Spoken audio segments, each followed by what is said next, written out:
I've dusted my shelves, rearranged all the books, and donned a dress shirt. Welcome to my home library. You all wanted a bookshelf tour, so here we are. I'll take you along on a browse really through all of my shelves and pick books here and there that pique my interest. Now, as always, I will be linking all of these books down below in the description, so you can do your own research. Welcome to my home library.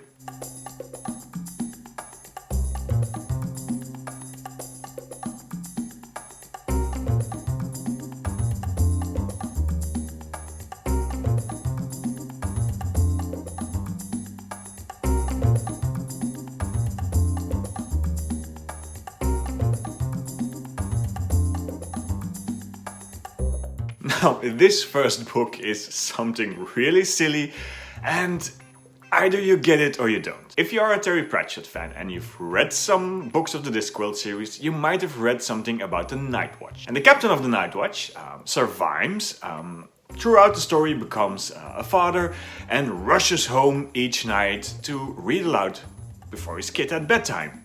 And he always has to read the same book. The book is called Where is My Cow? It is a silly little children's story, and I have it here. This is the book from the book. I'll just read the blurb. This is a book about reading a book, which turns into a different book. But it all ends happily. I love this. This is ever so silly, ever so meta, ever so on brand for the strange sort of humor that the Discworld series brings, and I'm in love with it. I normally don't go for gimmicks like this, but Where is My Cow by Terry Pratchett is something I absolutely had to have on my shelf. So, first recommendation, if you're a Terry Pratchett fan, if you love Discworld, Where is My Cow, you can now read it to your own children, to your cat, or simply to yourself.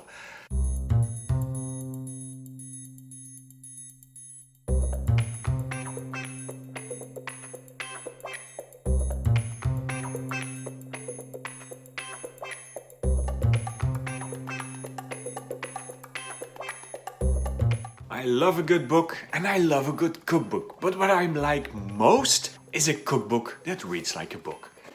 And this beauty, Pride and Pudding by Regula Ysewijn, is just that. Regula Ysewijn is a Belgian food photographer, food historian, and she has written this beautiful series of cookbooks that is all inspired by historical foods. So this is just not a book with recipes, although it has them. It is also about food throughout the ages and how people ate, how people prepared food, how people stored food. This is a cookbook that you can not only cook from, but you can just sit down with it after you've baked cookies and read the book. It is non-fiction at its best. So if you like your cookbooks to have a little bit more meat on them, I highly recommend the books by Regula Ysewijn. They are gorgeous, they are interesting, they are everything a cookbook should be. The next non-fiction book combines three things that I love. A good travel book, Monty Python, and Hemingway. This is the Dutch version of a book that was originally called Michael Palin's Hemingway's Adventures, and it's all that. It is Michael Palin, one of the beloved and well-known members of Monty Python's Flying Circus, who went on a new career and started making travel documentaries and writing travel books. Now, this book is actually the preparations he did for the book he wrote on Hemingway, and it is a travel account of all of the journeys he takes. He travels to all of the places that became famous for Hemingway's presence, from Cuba to the Far West to Paris to Spain. Everywhere where Hemingway was, Michael Palin followed him, and it is a travel account of his own journey and the things he sees and the things that go wrong, the things that he encounters on the way. But it is also a travel account of Hemingway in sorts. This book brings a blend between the present and the past, and does that with so much humor that we come to expect from someone as Michael Palin. So if you're into travel books, or you love Michael Palin, or you love Hemingway, then this is the book for you. Just light a cigar, have a whiskey, and start reading.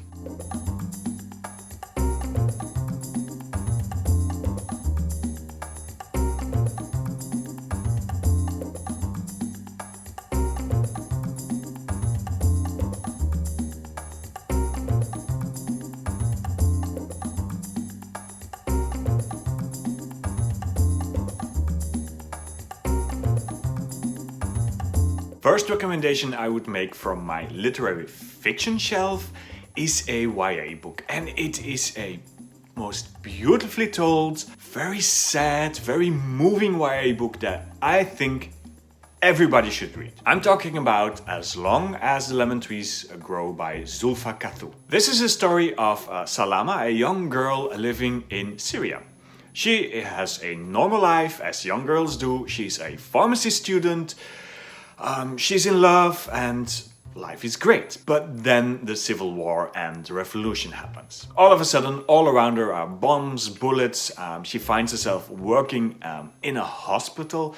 The injured and the maimed start flooding in, and it's all about horror and fear. And to cope with all of that fear and horror and dread, she embodies her fear into an imaginary friend. He actually actively tries to get her to leave Syria. But there the difficulty starts, because leaving this country, leaving her culture, leaving her friends means leaving everything behind that she has ever known. It is an impossible choice that absolutely tears her apart. Now, this is a very well-written, very tender YA book about a brutal piece of our modern history. This book will tear you apart. This is one of those books that leaves you in shambles and lives rent-free in your head for another few weeks.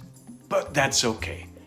Good books are allowed to do that. So my absolute must-read recommendation for today is probably this book, As Long as the Lemon Trees Grow by Zoulfa Katouh. Next literary fiction recommendation is a little bit closer to home, at least for me, and it is a originally Dutch book, but it is translated in English as Grand Hotel Europe by Ilja Leonard Pfeijffer. Now, this book tells the story of a writer who checks in a hotel in Grand Hotel Europe because his relationship with the love of his life has gone into shambles, everything has gone wrong, and he just needs the time off to think about things. So he checks into this very strange, very old hotel, which is filled with history and very quirky, very mysterious people that are actually residing there, although everything is a bit past its prime. Now, the whole story is of course a metaphor for the European condition, this very old continent with lots of history, so many history that there's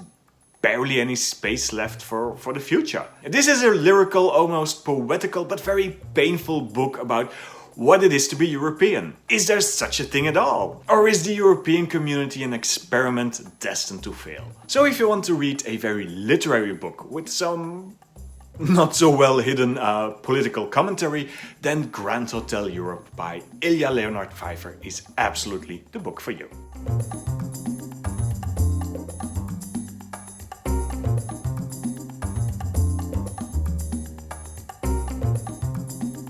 First one up from our classic shelves is this one, The Complete Tales of Edgar Allan Poe, in this gorgeous edition. If you're ever looking for a complete edition, a complete back catalog of everything this spooky writer has written, then I absolutely recommend this version. It does not hold only all of the short stories, his poems, his one novel, but it also gives you essays and literary criticism on Edgar Allan Poe's works. Now, this edition is by Rockpoint Publishing, and they have other editions as well. I can see Jane Austen, I can see Sherlock Holmes, I can see Emily Dickinson. They have excellent books if you're looking to have a complete guide to one author. So Rockpoint editions for classics, I absolutely recommend them. They are beautiful on your shelf and they are very interesting to read. Second classic I wanted to highlight today, from a thick Edgar Allan Poe collection to one of the thinnest books on my shelf. And it is Letters to a Young Poet by Rainer Maria Rilke. I cannot stop recommending this book. I cannot stop expressing my love for this very, very short book. The best books are books that were not meant to be books. And this is a great example of that. This is a collection of letters that the author, Rainer Maria Rilke, whom is a Czech/Austrian poet, writes to a young fan, a young friend in the end, about life, about what it is to become a poet, and about how to think on things. These letters were written as early as 1904, but they feel very relevant today. The advice Rilke gives to his friend is advice we could all use today. And I will also say that why do people not write these kind of letters anymore? I mean, in an age of email and social media, handwritten letters are something very rare, and this collection is absolutely ever so poetical. This book was, as you can see, published in the Penguin Little Black Classic series. It is an absolute, very cheap, very quick read that everyone should at least have on their shelves, if not gift to someone who hasn't. So, Letters to a Young Poet, Rainer Maria Rilke. What are you doing with your life? Go pick it up.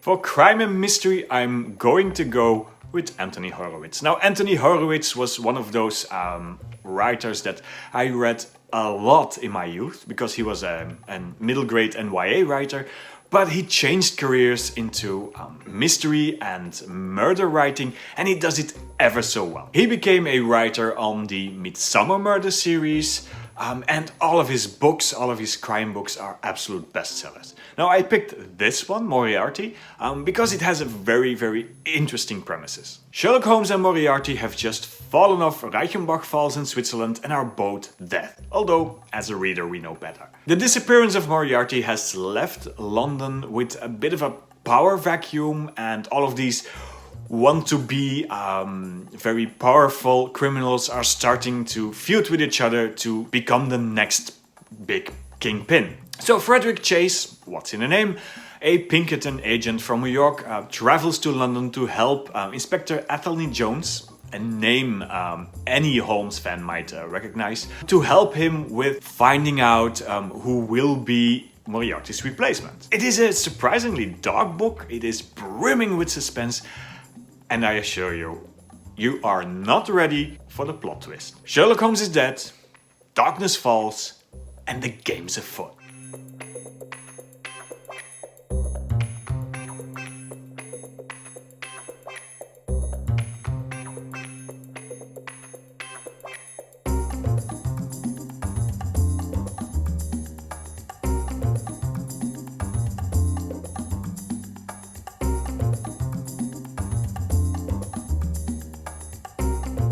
And that leaves us with graphic novels. Now, I have many graphic novels in my collection, but I picked two. The first being a bit of a rarity, at least in English. I know it was translated in several languages, French, I think Italian as well, and in English, but it is very difficult to find.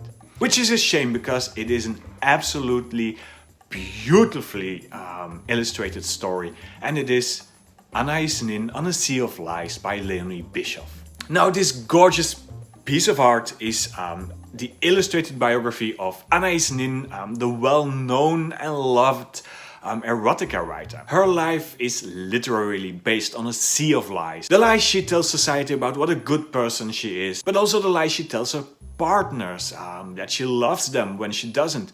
But perhaps most importantly, the lies she tells herself. The lies she tells herself to motivate her to get up in the morning and to actually start living again. It is a painful book, it is a beautiful book, and it is absolutely gorgeous to behold. If you can find it, do give it a shot because, I mean, look at it.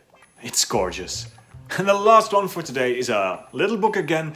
A little book that I picked up only a few weeks ago, purely by accident. At first I thought it was a sequel of Charles Mackesy, A Boy, a Mole, a Fox and a Horse, a graphic novel that I absolutely adore. At first I thought, cool, didn't know there was a sequel, let's pick it up, because, let's face it, it looks like the original, but it is not.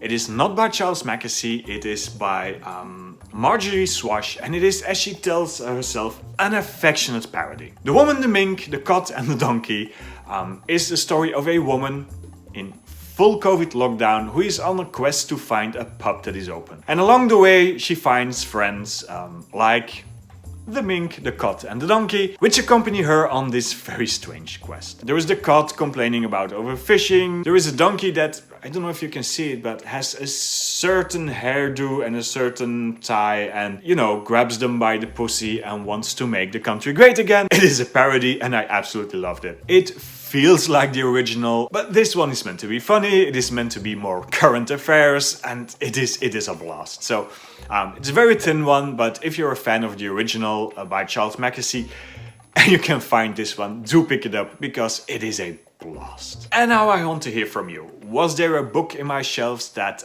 piqued your interest and you want to know more about? Or perhaps there is a book that you think is lacking in my collection?